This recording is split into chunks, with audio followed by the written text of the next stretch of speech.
ہمارے channel light of قرآن کو subscribe کریں اور بیل آئیکن کو لازمی دبائیں تاکہ ہمارے آنے والی ویڈیوز آپ تک پہنچتی رہیں۔ بسم اللہ الرحمن الرحیم۔ شروع اللہ کا نام لے کر جو بڑا مہربان نہایت رحم والا ہے۔ الف لام میم را۔ اے نبی، یہ کتاب الہی کی آیتیں ہیں اور جو کچھ تمہارے پروردگار کی طرف سے تم پر نازل ہوا ہے حق ہے، لیکن اکثر لوگ ایمان نہیں لاتے۔ اللہ وہی تو ہے جس نے ستونوں کے بغیر آسمان جیسا کہ تم دیکھتے ہو اتنے اونچے بنائے، پھر عرش پر جلوہ افروز ہوا اور سورج اور چاند کو کام میں لگا دیا۔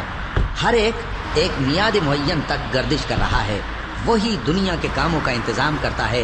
اس طرح وہ اپنی آیتیں کھول کھول کر بیان کرتا ہے کہ تم اپنے پروردگار کے روبرو جانے کا یقین کرو۔ اور وہی ہے جس نے زمین کو پھیلایا اور اس میں پہاڑ اور دریا پیدا کیے اور ہر طرح کے میووں کی دو قسمیں بنائیں۔ وہی رات کو دن کا لباس پہناتا ہے۔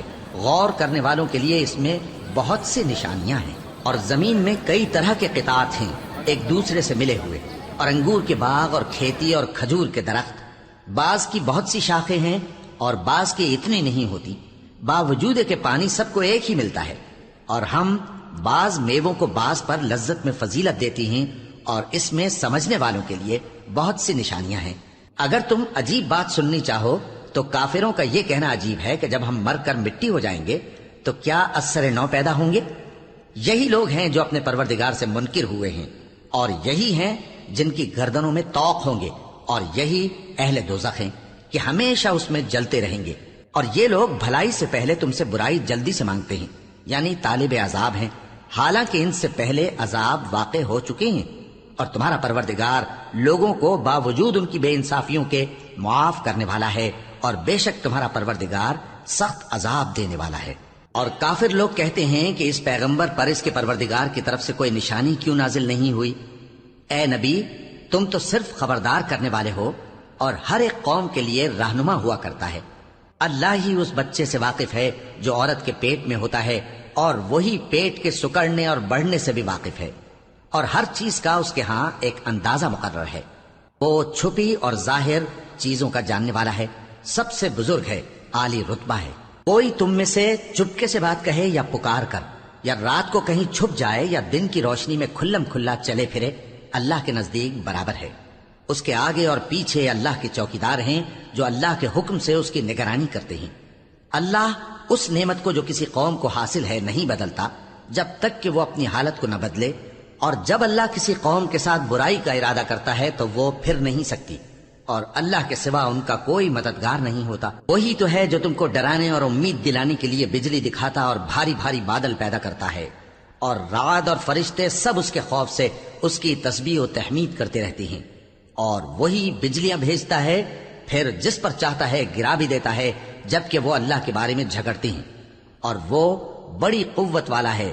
کام کا پکارنا تو اسی کا ہے، اور جن کو یہ لوگ اس کے سوا پکارتے ہیں وہ ان کی پکار کو کسی طرح قبول نہیں کرتے، مگر اس شخص کی طرح جو اپنے دونوں ہاتھ پانی کی طرف پھیلا دے تاکہ دور ہی سے اس کے منہ تک آ پہنچے، حالانکہ وہ اس تک کبھی بھی نہیں آ سکتا۔ اور اسی طرح کافروں کی پکار بیکار ہے۔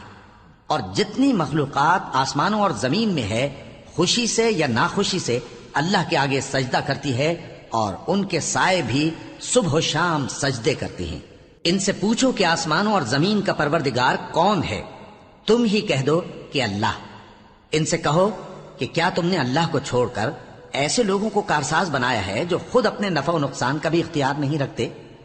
کہو کیا اندھا اور آنکھوں والا برابر ہیں، یا اندھیرا اور اجالا برابر ہو سکتا ہے؟ بھلا ان لوگوں نے جن کو اللہ کا شریک مقرر کیا ہے، کیا انہوں نے اللہ کسی مخلوقات پیدا کی ہے جس کے سبب ان کے لیے مخلوقات مشتبہ ہو گئی ہے؟ کہہ دو کہ اللہ ہی ہر چیز کا پیدا کرنے والا ہے، اور وہ یکتا ہے، بڑا زبردست ہے۔ اسی نے آسمان سے مے برسایا، پھر اس سے اپنے اپنے اندازے کے مطابق نالے بہہ نکلے، پھر پانی پر پھولا ہوا جھاگ آ گیا۔ اور جس چیز کو زیور یا کوئی اور سامان بنانے کے لیے آگ میں تپاتے ہیں اس میں بھی ایسا ہی جھاگ ہوتا ہے۔ اس طرح اللہ حق و باطل کی مثال بیان فرماتا ہے۔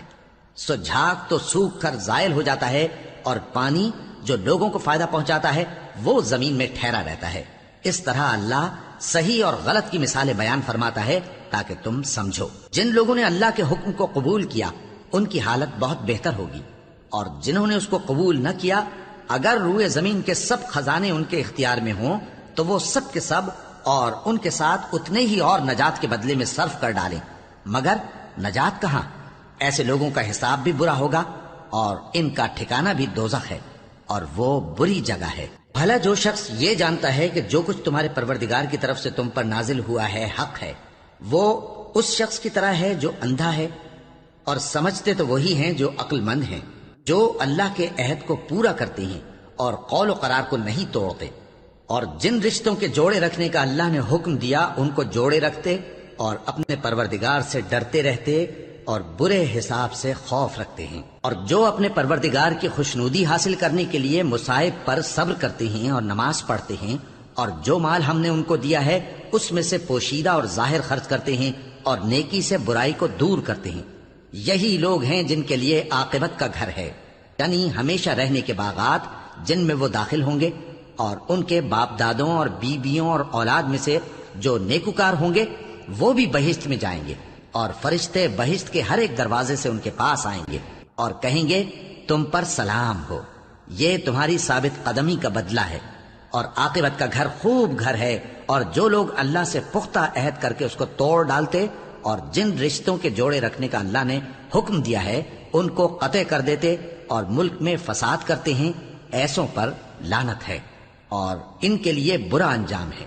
اللہ جس کا چاہتا ہے رزق فراخ کر دیتا ہے اور جس کا چاہتا ہے تنگ کر دیتا ہے، اور کافر لوگ دنیا کی زندگی پر خوش ہو رہے ہیں، اور دنیا کی زندگی آخرت کے مقابلے میں بہت تھوڑا سامان ہے۔ اور کافر کہتے ہیں کہ اس پیغمبر پر اس کے پروردگار کی طرف سے کوئی نشانی کیوں نازل نہیں ہوئی؟ کہہ دو کہ اللہ جسے چاہتا ہے گمراہ کرتا ہے، اور جو اس کی طرف رجوع ہوتا ہے اس کو اپنی طرف کا رستہ دکھاتا ہے، یعنی ان کو جو ایمان لاتے اور جن کے دل اللہ کی یاد سے آرام پاتے ہیں ان کو۔ اور سن رکھو کہ اللہ کی یاد سے ہی دل آرام پاتے ہیں۔ جو لوگ ایمان لائے اور عمل نیک کیے ان کے لیے خوشحالی اور عمدہ ٹھکانہ ہے۔ جس طرح ہم پہلے پیغمبر بھیجتے رہے ہیں اسی طرح اے نبی ہم نے تم کو اس امت میں جس سے پہلے بہت سی امتیں گزر چکی ہیں بھیجا ہے، تاکہ تم ان کو وہ کتاب جو ہم نے تمہاری طرف بھیجی ہے پڑھ کر سنا دو۔ اور یہ لوگ رحمان کو نہیں مانتے، کہہ دو وہی تو میرا پروردگار ہے، اس کے سوا کوئی معبود نہیں، میں اسی پر بھروسہ رکھتا ہوں اور اسی کی طرف رجوع کرتا ہوں۔ اور اگر کوئی قرآن ایسا ہوتا کہ اس کی تاثیر سے پہاڑ چل پڑتے یا زمین پھٹ جاتی یا مردوں سے کلام کر سکتے تو کیا یہ لوگ ایمان لے آتے؟ بات یہ ہے کہ سب باتیں اللہ کے اختیار میں ہیں، تو کیا مومنوں کو اس سے اطمینان نہیں ہوا کہ اگر اللہ چاہتا تو سب لوگوں کو ہدایت کے رستے پر چلا دیتا؟ اور کافروں پر ہمیشہ ان کے اعمال کے بدلے آفت آتی رہے گی یا ان کے مکانات کے قریب نازل ہوتی رہے گی یہاں تک کہ اللہ کا وعدہ آ پہنچے۔ بے شک اللہ وعدہ خلاف نہیں کرتا۔ اور تم سے پہلے بھی رسولوں کے ساتھ تمسخر ہوتے رہے ہیں، تو میں نے کافروں کو مہلت دی، پھر میں نے ان کو پکڑ لیا، سو دیکھ لو کہ میرا عذاب کیسا رہا۔ تو کیا وہ جو ہر شخص کے اعمال کا نگراں و نگہبان ہے وہ بتوں کی طرح بے علم و بے خبر ہو سکتا ہے؟ اور ان لوگوں نے اللہ کے شریک مقرر کر رکھے ہیں، ان سے کہو کہ ذرا ان کے نام تو لو۔ کیا تم اسے ایسی چیزیں بتاتے ہو جو روئے زمین پر ہیں اور اسے معلوم نہیں، یا تم لوگ محض سطحی بات کی تقلید کرتے ہو؟ اصل یہ ہے کہ کافروں کو ان کے فریب خوبصورت معلوم ہوتے ہیں اور وہ ہدایت کے رستے سے روک لیے گئے ہیں، اور جسے اللہ گمراہ رہنے دے اسے کوئی ہدایت کرنے والا نہیں۔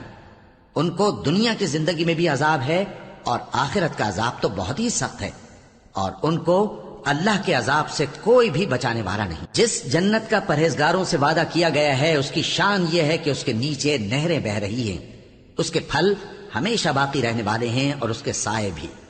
یہ ان لوگوں کا انجام ہے جو متقی ہیں، اور کافروں کا انجام دوزخ ہے۔ اور جن لوگوں کو ہم نے کتاب دی ہے وہ اس کتاب سے جو تم پر نازل ہوئی ہے خوش ہوتی ہیں، اور بعض فرقے اس کی بعض باتیں نہیں بھی مانتے۔ کہہ دو کہ مجھ کو یہی حکم ہوا ہے کہ اللہ ہی کی عبادت کروں اور اس کے ساتھ کسی کو شریک نہ بناؤں، میں اسی کی طرف بلاتا ہوں اور اسی کی طرف مجھے لوٹنا ہے۔ اور اسی طرح ہم نے اس قرآن کو عربی زبان کا فرمان بنا کر نازل کیا ہے، اور اگر تم علم آ جانے کے بعد ان لوگوں کی خواہشوں کے پیچھے چلو گے تو اللہ کے سامنے کوئی نہ تمہارا مددگار ہوگا اور نہ کوئی بچانے والا۔ اور اے نبی، ہم نے تم سے پہلے بھی پیغمبر بھیجے تھے اور ان کو بیویاں اور اولاد بھی دی تھیں، اور کسی پیغمبر کے اختیار کی بات نہ تھی کہ اللہ کے حکم کے بغیر کوئی نشانی لے آتا۔ ہر حکم قضا کتاب میں لکھا ہوا ہے۔ اللہ جس چیز کو چاہتا ہے مٹا دیتا ہے اور جس کو چاہتا ہے باقی رکھتا ہے، اور اسی کے پاس اصل کتاب ہے۔ اور اگر ہم کوئی عذاب جس کا ان لوگوں سے وعدہ کرتے ہیں تمہیں دکھائیں، یعنی تمہارے روبرو ان پر نازل کریں، یا تمہاری مدت حیات پوری کر دیں، یعنی تمہارے انتقال کے بعد عذاب بھیجیں، تو تمہارا کام ہمارے احکام کا پہنچا دینا ہے اور ہمارا کام حساب لینا ہے۔ کیا انہوں نے نہیں دیکھا کہ ہم زمین کو اس کے کناروں سے گھٹاتے چلے آ رہے ہیں، اور اللہ جیسا چاہتا ہے حکم کرتا ہے، کوئی اس کے حکم کا رد کرنے والا نہیں، اور وہ جلد حساب لینے والا ہے۔ جو لوگ ان سے پہلے تھے وہ بھی بہتیری تدبیریں کرتے رہے ہیں، سو تدبیر تو سب اللہ ہی کی ہوتی ہے۔ ہر شخص جو کچھ کر رہا ہے اللہ اسے جانتا ہے، اور کافر جلد معلوم کر لیں گے کہ آخرت میں اچھا انجام کس کے لیے ہوتا ہے۔ اور کافر لوگ کہتے ہیں کہ تم پیغمبر نہیں ہو، کہہ دو کہ میرے اور تمہارے درمیان اللہ اور وہ شخص جس کے پاس کتاب آسمانی کا علم ہے بطور گواہ کافی ہے۔